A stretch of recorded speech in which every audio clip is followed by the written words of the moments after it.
વડાપ્રધાન નરેન્દ્ર મોદી સંબોધન કરી રહ્યા છે, સીધા જઈએ ત્યાં। मैं आशा करता हूं कि इस कॉन्फ्रेंस के दौरान सभी देश एक दूसरे की बेस्ट प्रैक्टिसेस से काफी कुछ सीख सकेंगे। फ्रेंड, 21वीं सदी में आज हम एक ऐसी दुनिया में रह रहे हैं जो डीपली कनेक्टेड है।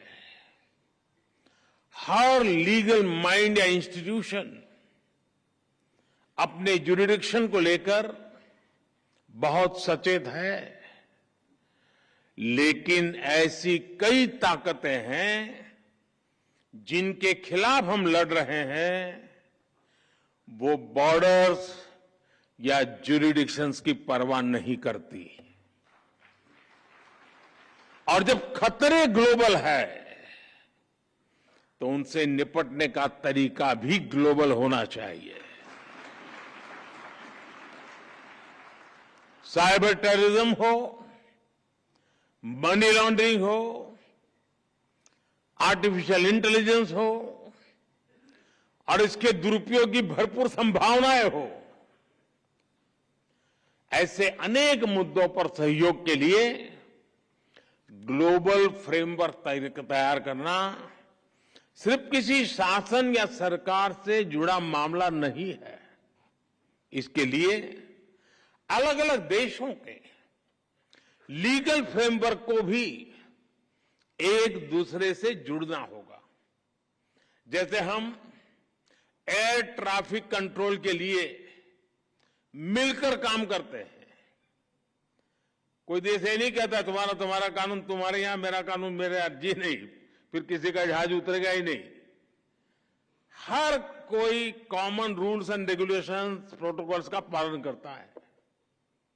उसी तरह हमें अलग अलग डोमेन में ग्लोबल फ्रेमवर्क तैयार करना ही पड़ेगा। इंटरनेशनल लॉयर्स कॉन्फ्रेंस इस दिशा में अवश्य मंथन करना चाहिए, दुनिया को नई दिशा देनी चाहिए।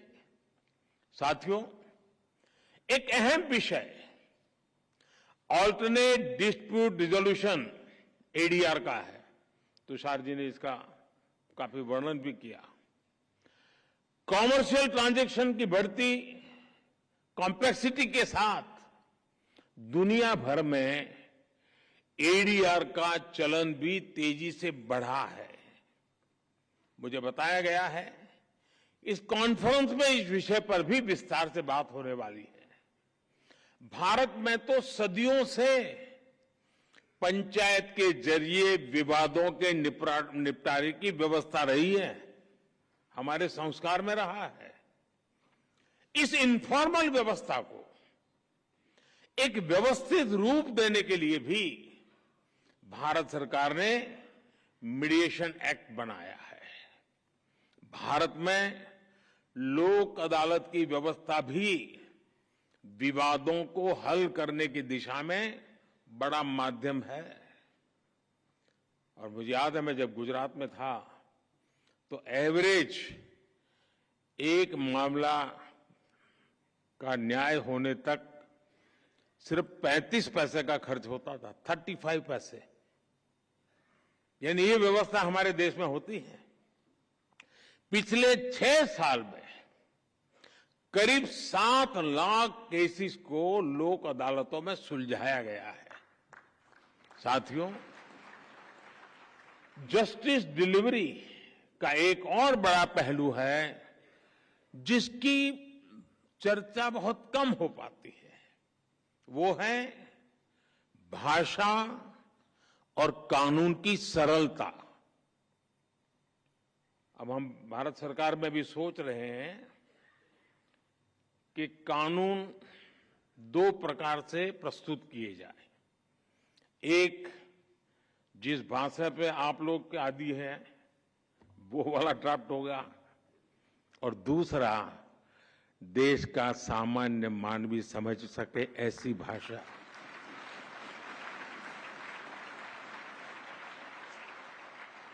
उसको कानून भी अपना लगना चाहिए।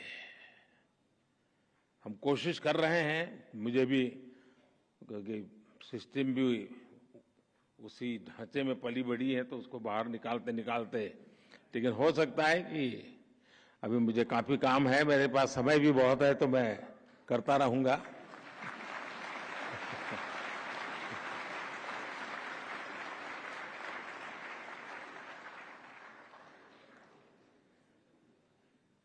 कानून किस भाषा में लिखे जा रहे हैं, अदालती कार्यवाही की भाषा में हो रही है, ये बात न्याय सुनिश्चित कराने में बहुत बड़ी भूमिका निभाती है।